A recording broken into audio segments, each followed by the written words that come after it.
Hello, this is Martin Carkson. I'm a communication professor at Colorado State University in Fort Collins and the founder and director of the CSU Center for Public Deliberation.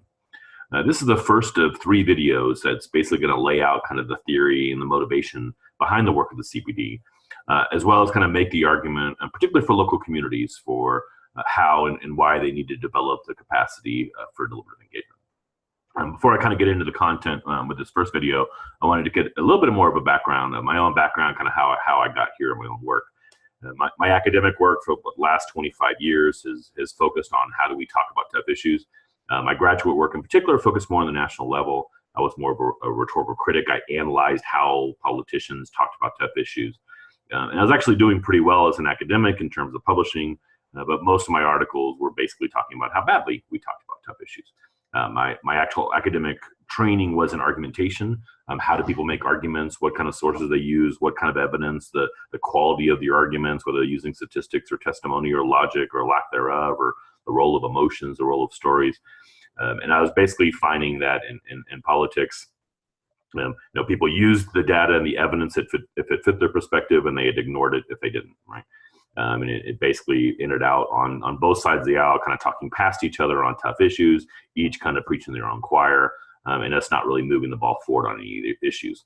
So when I got the job at CSU about 15 years ago now, I kind of shifted my work from a national perspective to a local one, and also shifted from primarily being a commentator or critic to being more of a practitioner. So I started the CPD, the Center for Public Deliberation, about 12 years ago, and it serves as this impartial resource to the Northern Colorado community. I train undergraduate students to help facilitate, and we design and run and report on events for the city government, for county, for school districts, for community foundations, for different other community organizations.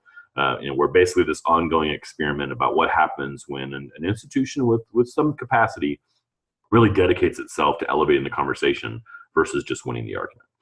As we've done the work, we've been successful in the work.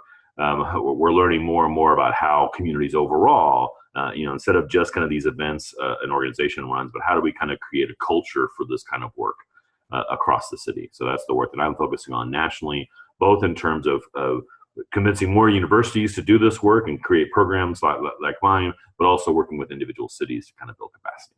So that's what this series of videos is about, is making the case for this kind of work, and also kind of laying out the blueprint and the steps to be able to do that in a local community.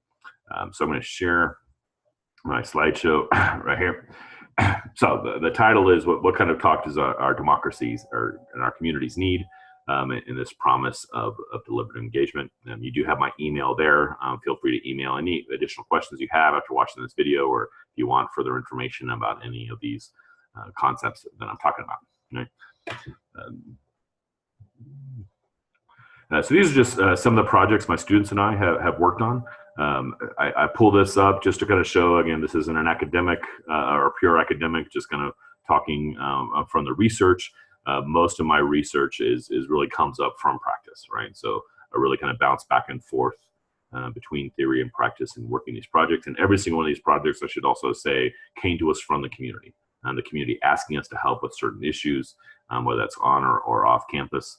And we kind of design unique kind of events and projects for each of these processes we go through. So there's a picture of one of the events that we've run.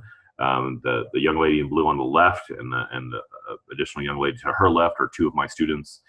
So what we're able to do is 100 people show up to talk about a tough issue, and instead of just having 100 listening to experts up on the stage, or maybe walking up one at a time on a microphone, we can put those 100 people into 15 different tables and have small group discussions with my students, not only trained in small group facilitation generally, but also trained specifically in that event.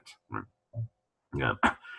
This is one of the slides I typically start with when I'm giving my live presentations. So I want to just kind of like show you at least of before I really kind of get into the nitty gritty. I ask people, what words do you use to describe the quality of public discourse? I really do think the quality of public discourse is pretty much our number one issue in this country right now. If we don't figure that out, if we don't figure out how to talk to each other about tough issues, we're not going to be able to move the needle on any of the big issues that everyone kind of cares about, right? And I've been asking this question for the last couple of years. Obviously, you can tell there's some positive words and some negative words. You can think about which ones you might pick if we were doing this live. These are the results from a presentation I gave at the Biennial of the Americans in Denver last summer. And you can see this is pretty typical kind of results that I get. Almost all the negative ones are the ones picked most often, with polarized almost always the number one answer. And then just a few of the positive ones. So involves a broad range of voices, got a few of those, robust, got a couple. Dominated by experts could be an interesting one. That might be a positive or negative, depending on your particular view, kind of experts.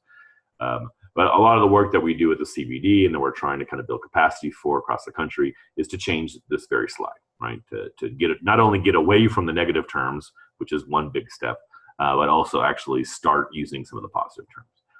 And hopefully these 3 videos kind of help you kind of start going down that path. Right? So as I said, I'm going to do a series of 3 videos. The overview of the 3 videos are these 3 kind of key arguments. So this first one is going to focus on the basic reality of what happens when you start thinking about these tough public problems our communities are facing through what I call the wicked problems lens. Right? So we'll get into that in a second. The second video focuses on the bad news, particularly some research that I've done on social psychology and brain science that shows how badly our brains are wired for wicked problems. And then when you look at our institutions and most of our basic public processes, how those 3 work together are just a really bad fit for wicked problems and make those tough problems much worse and really fuel the hyperpolarization that we're seeing.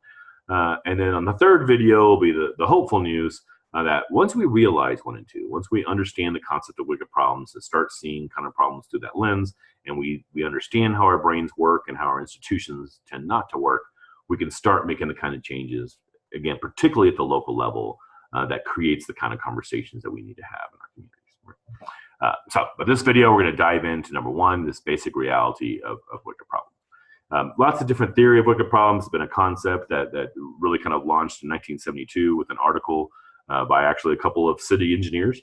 But for our purposes today, I'm really going to highlight this one aspect of wicked problems, that a wicked problem inherently involves competing underlying values or paradoxes or trade-offs or tensions that can't be resolved by science. The heart of the issue, the difficulty of the issue is all about these underlying things that we care about that just don't fit together very well, right? So I'm going to provide some examples here. And this is one example we've been working with quite a bit in northern Colorado. Water is a wicked problem in northern Colorado. We don't get enough water. It doesn't rain all that much. We do get a lot of water in May and June when all the snow melts and it kind of comes on by down the rivers. So for the last 100 years, we've built reservoirs and ditches and all of these different kind of water storage projects so that we do kind of have water most of the year. And we've actually built up an agricultural community that's really relying on this irrigation. But things continue to kind of, the draw on water gets stronger and stronger, not only from agriculture, but also growing community. We're a wonderful place to live. But we've also learned a lot of the biology of the river last 100 years. And that in many ways, we're probably overworking the river. So this was a problem that the conversation was kind of getting worse and worse. And we were asked by the CSU Water Institute and the Community Foundation Northern Colorado to help us talk about water in our community, because we knew it was just going to get more and more difficult to do that. So this is what I call the wicked problem slide. I create these from public discourse, analyzing a lot of different websites, looking at articles that have been written in the paper and the comments that were after those, interviews with different kind of key groups. And then also a lot of it for this was an initial event for a project that we were working on. And we had, a few hundred people in the room that we asked them to kind of fill out these kind of open-ended surveys about what they care about the river, what concerns they have, what's most important to them. And I built these slides. These basic slides kind of show wicked problems in 2 ways. One is I identify these 9 kind of key things that people cared about when they talked about the river. And if you look at these things one at a time, none of these are bad things, right? Again, this is a basic notion that I'll mention a few times, that wicked problems put the wickedness in the problem versus the people. So the problem isn't here bad people with bad values. The problem is this issue that we care about has lots of underlying values, and those values don't fit together, right? And that's the second key aspect, that that there is natural tensions or paradoxes between these, right? That if we focus on one of these boxes, inherently we're probably not focusing or kind of pushing up against another box. Not that there's an automatic zero-sum game or intense tension, but just generally that these don't work together very well. Some do and some don't. The kind of conversations that we need to have in our community to deal with this problem is, how do we negotiate these tensions? How do we kind of understand kind of the interactions between these and the feedback loops and those type of things? but that's not what we tend to get naturally. We tend to get discourse focused within each of the boxes, whether it's an activist group or an expert group. They like to frame things as if, I care about this box, and the people that disagree with me don't care about that box. And that basic human good versus evil kind of frame you'll see in the second video is very natural to us, and that's what really kind of undermines a lot of quality public discourse. So a lot of the work that we do with the CBD, or you do with kind of a deliberative engagement, is you identify those underlying values that are inherent in public discourse and these issues. You put them on the table. You help people see both the common ground they have by agreeing with all these, but then also the tension on how they kind of rank them differently. And then we start the hard work of working through those tensions and finding better ways to negotiate. Sometimes negotiating those tensions means making some tough choices and preferring some over others. Sometimes it's trying to find the kind of perfect kind of balance between them. And then hopefully sometimes it's about transcending the tension. It's about innovation or technology in ways that we can kind of create win-wins. But we rarely get those kind of positive results when we're thinking of things in very simple ways and in very narrow kind of frames. Again, assuming I've got good values and the people that disagree with me have negative values. So I'll show just a few other slides that we want. This is a project we worked on Steamboat Springs for local food. We want our food system to do lots of different things for us, but again, those don't fit together very well. Healthcare is a very complex problem, but can be kind of captured that we want those three things, and those three things, again, do not fit together very well. But so often the conversation is framed as just kind of one or two of those. This is a process that we worked with in downtown Fort Collins. We want downtown Fort Collins to be many things to many different people, and those things don't fit together very well. So how do we struggle as a community to get it just right? And again, prioritizing those, balancing those, or hopefully transcending those in some ways. I was asked by CSU to do a project on parking. I initially thought parking was a very technical issue. You just need to get a parking expert. But once again, we did surveys. Those surveys filled up pretty quickly, and all these values came tumbling out. Right? So how do we kind of work with these kind of competing values in important ways with the work that we do? Lastly, capitalism or even sustainability is a wicked problem. I know Fort Collins considers itself a triple bottom line city, that every major policy kind of goes through this lens of what's the impact on people and on profit and on planets. I like to show this one in particular because if you look at the tension between the environment and the economy, that's traditionally been a tension that we seem to have to make a choice between one or the other. But then something like green jobs transcends that tension. So that's the ideal in some ways, is once you actually switch from the wickedness in the people to the wickedness in the problem, you have the possibility of really sparking some creativity and innovation, of finding ways of kind of creating the win-win. But we don't have those conversations unless it's framed properly. Lastly, I'll make the argument that democracy itself is a wicked problem. Go back to the preamble of the Constitution. There's 5 kind of key values embedded within that preamble. We translate those values into a little bit more common terms. We get these 5 big American values: justice, security, equality, freedom for us, and freedom for future generations.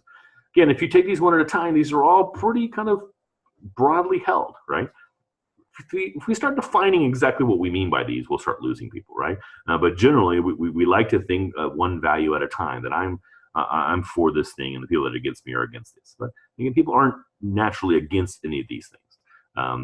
One way to think about this is we all, in lots of ways, all have the same values. What makes us different is how we rank those values. And those rankings have some pretty important kind of differences. So another thing I do when I'm doing this live is I ask people, hey, out of these 5, which is most important to you, right? And you can think about that kind of quickly here. Again, the results from that same group. This is very typical results. I've been doing this for 10 years. If I have more than 15 people in a room, typically every single value is picked by one person as the most important, right? When I ask the harder question, which is least important to you, once again, almost every single one gets picked, right? I think it lends itself to that notion that, again, we all have the same values. What makes us different is how we rank those. And those rankings are important because there's tensions between these values. We like to think about these values one at a time, right? We like to kind of recite these values. Most campaign ads are based in some ways on one of these values.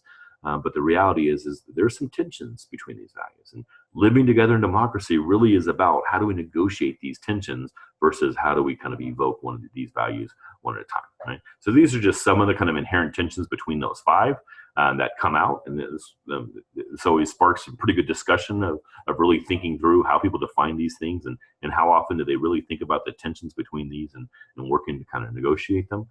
These are just some other values, and a lot of the work that I do is how my mind works when I'm asked to do a project, is I try to find the underlying tensions and values, and what's really the heart of this issue that makes it so hard that people don't tend to talk about, because people tend to frame things in very simplistic ways in their head, right? So finishing kind of this first video goes back to this notion that, thinking about problems as wicked problems is really kind of bringing out the underlying values that are inherent to them, that are often not explicit, not expressed as often. The key point here is wicked problems you really don't solve a wicked problem.